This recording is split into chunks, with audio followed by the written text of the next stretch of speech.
A lot of people get severely offended about Snap-on because the price is very expensive. Now,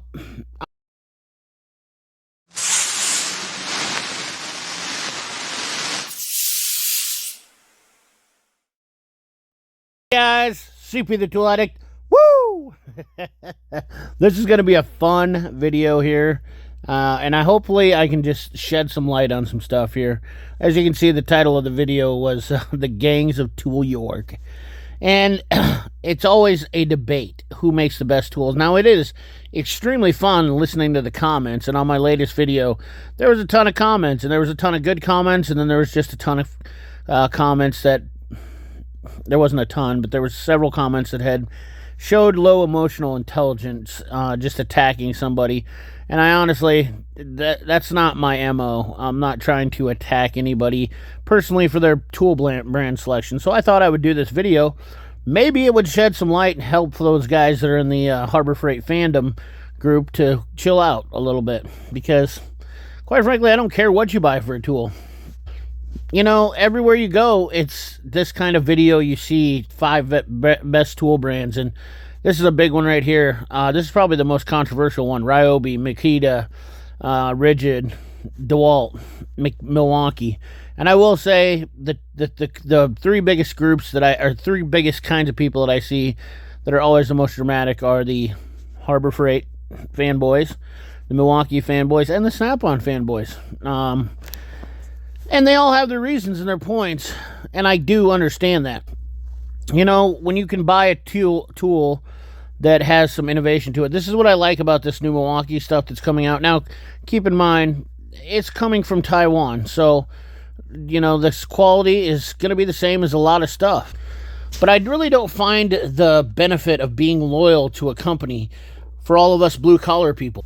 And what I mean by that is we need to stick together.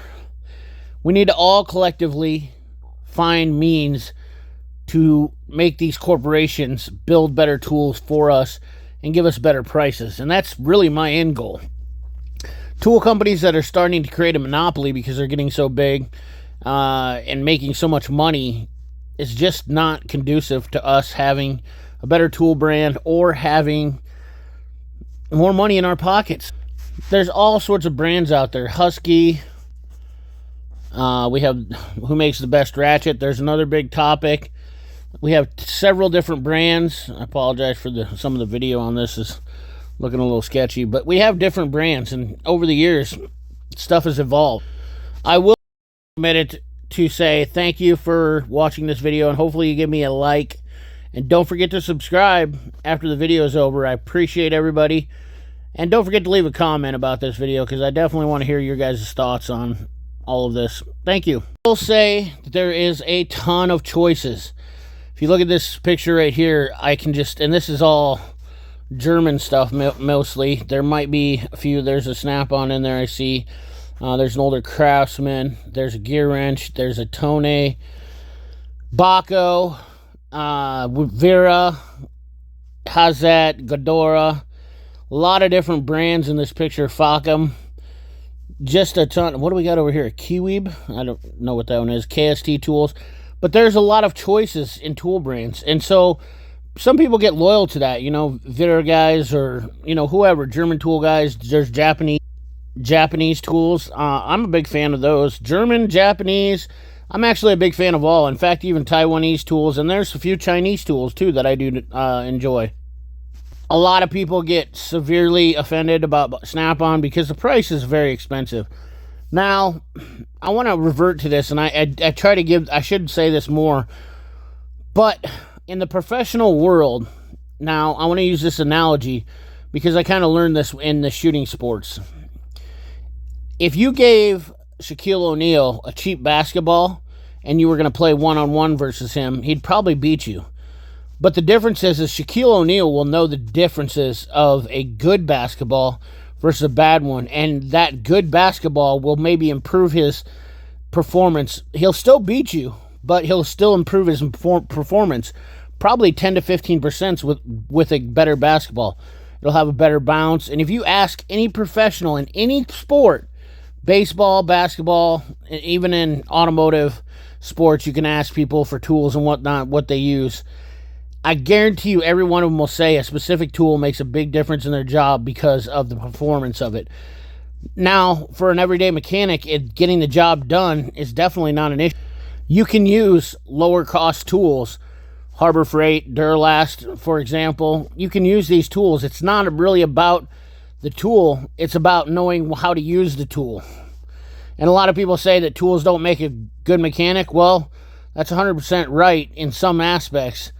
But at the end of the day, you really have to get the job done right. And that's what matters most. What always throws me off, though, is this difference right here. This is the difference between a professional and a normal socket. Now, although it may look like not a significant big deal, but that broaching on that socket where the bolt sets down in there can play a huge difference into whether you're going to get the job done faster and more efficiently. With the Craftsman socket on the right there, you can see you'll probably get the job done, and there's not a problem with it. Whether it's a Pittsburgh, Craftsman, any type of socket that's cheaper, you can still get the job done, but you're going to have a little more finesse, a little more patience. When you're doing a job as a professional, the whole point of your job, especially on a flat rate system, is to get that job done as fast and as efficiently as possible. And that's where professional tools really shine. Much like the analogy that I was using, the professional basketball player using a better basketball is going to have a better result than he would with a cheaper basketball. Now, when I was in shooting sports, that's kind of like the thing. When I go to a USPSA match, I learned that I could put a trigger in a gun. It would help me perform better, a little bit better accuracy. All those little nuances make a difference. They may not be huge, and the money might not be justifiable, but they do make a difference. The number one thing that always comes up is price, and that's why Harbor Freight always becomes a big subjective part of most of these videos. Now, here's an example of a tool that's made by several companies. Taiwan is not a huge country, and so when that happens, you always get overlap. Here we go. My case right here, the gear inch dead blow. Oh, but we have another company that makes it, Ulsa. Same company, and you'll notice there's different prices: $39.87, $46.59, $39.99. Out of those three tools, now we have to determine which one's worth the price by spending the money at the company. And that's what really comes down to it at the end of the day. I've never, ever knocked anybody for buying Harbor Freight tools and said that you're a bad mechanic. I've never said that. You can go back and look at any videos. I've never said that anybody's a crappy mechanic for having Harbor Freight tools. I simply say that when it comes to professional stuff, I'm not going to buy Harbor Freight stuff because it's the same as several other companies. And quite frankly, I choose to buy from a company that I choose to support. Harbor Freight doesn't need my support. They really don't. The owner makes $9 billion. He's worth $9 billion a year. I just don't feel like, and not only that, I choose to support small businesses. And that usually means tool trucks. I like supporting it. I get better customer service. I like getting on the truck and looking at the tools. I enjoy talking and finding out what's going on in the industry. There's a lot of benefits to the tool truck that just normal people don't get to see. And that's kind of that professional aspect because it's a perk of being a professional mechanic. It's not necessary for everybody to buy off the tool truck. I understand that completely. And there's even tool trucks that are rebranding tools and using them, which I wholeheartedly disagree against. And I've talked to several dealers and they agree against the same thing. If you're a professional tool truck, you should be offering a brand that's a cut above the rest. Now, lastly but not least is one thing that I think is kind of stuck, and that's digital. That's electronics. This is where professional stuff is going to win out. And when people say that tools don't make you a better mechanic, well, in this case, these tools do, I believe. Electrical testing. I only use Fluke leads for a reason. Higher price scan tools, professional grade scan tools. I've tried lower grade scan tools. Spending more money on certain scan tools definitely invokes you to have better results. You get more diagnostic data, and you get more results that are more consistent.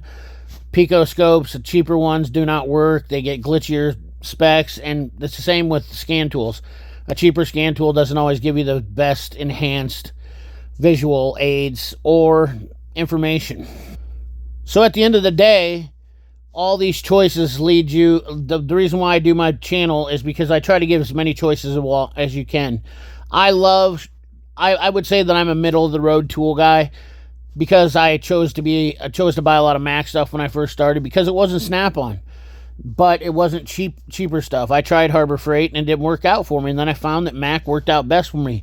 The price was a little bit lower in most cases, and the tools were pretty good, and that's what I'm really going for on my channel all the time.